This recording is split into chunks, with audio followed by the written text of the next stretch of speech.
It's crazy. It's crazy what's going on. What happened? What was the resolution? I heard that the ranch, like the story goes, you guys were like, no, we're not giving it. They came on the property. There was a shootout. And then So there wasn't a shootout, but what happened, this was during Obama, 2014, and he thought he had enough political power and he had basically an internal bureaucratic army. And he sent them down upon my family.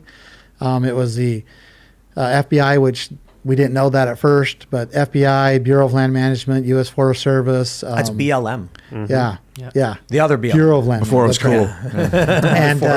And they came down with a 213 federal armed, basically army, and locked the ranch down.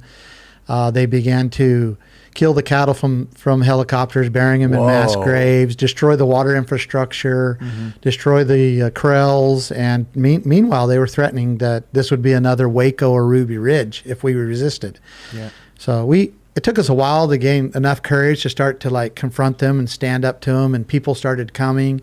And so then they killed your animals. Yeah, they killed like 60 head and buried them in mass graves. How? Yeah. With a helicopter? Shooting them with helicopters, yeah. How did they destroy this the all water? sounds like explicitly illegal. Like they're committing crimes. Yeah, but that's the definition of government. Yeah, but but they also claimed, they were saying we were trespassing. But I don't think like if someone's cow wandered on my property, I can't kill it.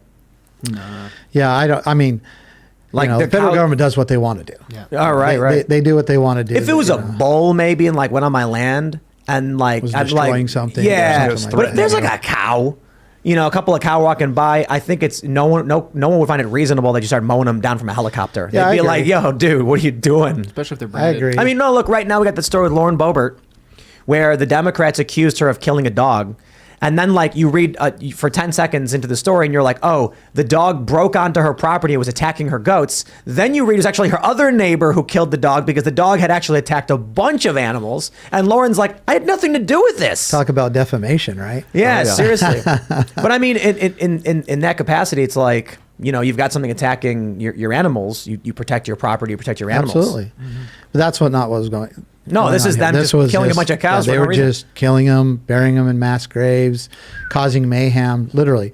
And then we started. So the interesting thing is that they set up these areas that they called First Amendment areas. They were like miles away from the ranch, and they were like these construction mesh, the orange construction mesh. Yeah. Freedom cages. Yeah, and they said that if you're going to protest or demonstrate or anything, our actions, you have to do it in there. That's your First Amendment area. So, of course, we didn't do that. So they started sicking dogs on us and tasing us and throwing us to the ground and doing all this stuff. Well, people were filming it, and they started sending it all over the country. And next thing you know, we got hundreds and then thousands of people coming. You know what this story reminds me of? Avatar. You guys know that movie? Yeah, where the noble... true landowners are minding their own business on their big tree, and the evil government comes in to steal all those minerals beneath that tree, just killing everybody. That's right. Yeah. That's the story here. The only thing is it doesn't really work towards their Hollywood narrative because it's a bunch of like white ranchers, I guess, and not Native Americans.